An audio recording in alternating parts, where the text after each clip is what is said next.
Ninazo taarifa. Mheshimiwa madiwani mko wapi? Na halmashauri simameni. Ninazo taarifa hapa. Kuna ka hangover kakugombana hapa.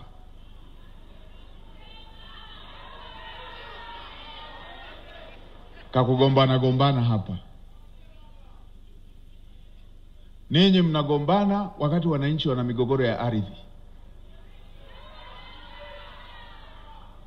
Mstahiki Meya, acheni utaratibu wa kugombana. Na bahati nzuri mimi ni mjumbe wa kamati kuu. Kama madiwani mtaendelea na utaratibu wa kugombana, makundi. Mlezi wa mkoa ni nani, Mheshimiwa Mwenyekiti?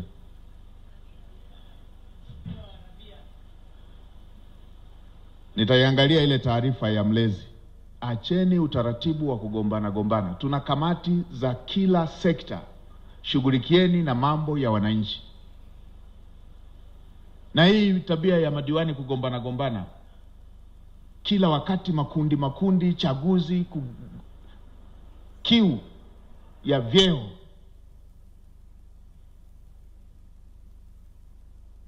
Kwa sababu sasa hivi hili jambo la TAMISEMI liko kwangu na mpaka na halmashauri zetu hizi.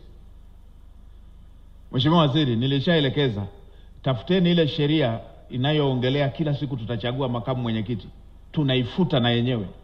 Watu wakae wa concentrate na shida na kero za watu. Sio kila mwaka tunawaza kugawana vyeo, kugombea, tunagawana halmashauri. Tumefanya halmashauri ni ukumbi wa uchaguzi. Nitaifuta na yenyewe hiyo. Mwelekeze katibu mkuu, andaeni hiyo sheria hiyo ifutwe.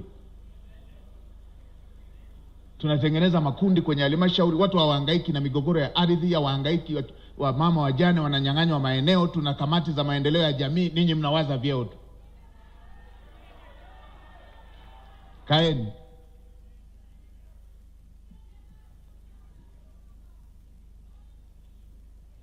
Andikeni kwa mwanasheria mkuu, bunge linalofuata apeleke marekebisho ya sheria kuondoa mambo ya kila siku watu wanawaza vyeo. Wanagawana wataalamu wa halmashauri, kila mtu anawaza kuandaa mwenyekiti wa kamati, makamu mwenyekiti.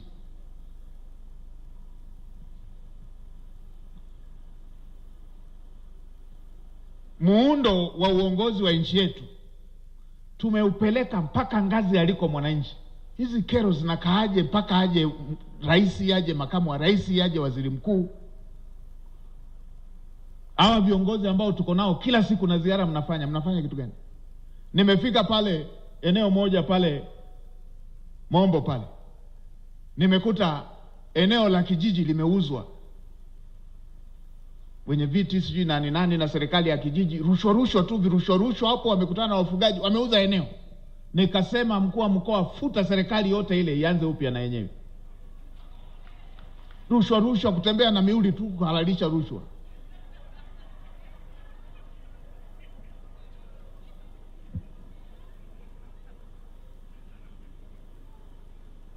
Niliambiwa hata Mheshimiwa Mkurugenzi, niliambiwa hata mfuko wa jimbo haujaundwa hapa. Mnalumbana nani wawe wajumbe. Mheshimiwa Waziri, sheria inasemaje? Nani anaunda mfuko wa jimbo? Mpeni kisemeo. Nani anaunda?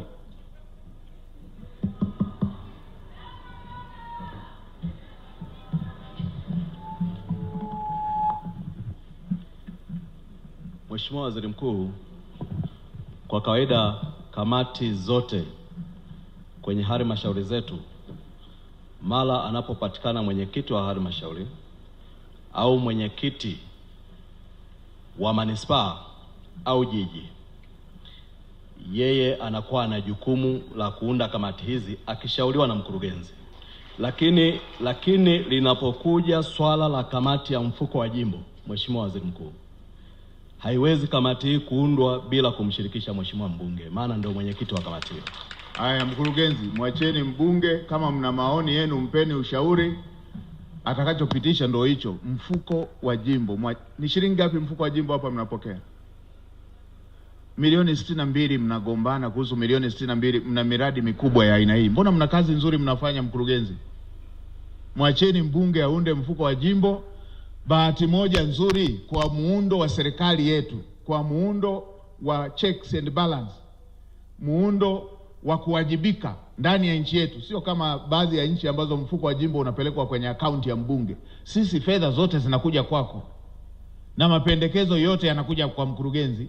Hata kamati zikaeje, mwisho wa siku inakuja kwa mkurugenzi. Mkurugenzi ndo anayepokea fedha hata za mfuko wa jimbo. Sheria imetaka aunde kamati. Kwa nini na hilo mnalumbana nalo? Mwacheni mbunge aunde kamati.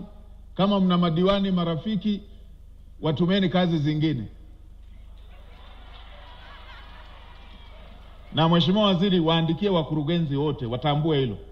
Na nimeelekeza fedha zote za miradi ya maendeleo zinapofika katika maeneo yenu. Rasi uko wapi? Rasi, nimeelekeza fedha zote za maendeleo zinapofika katika mkoa, sio siri.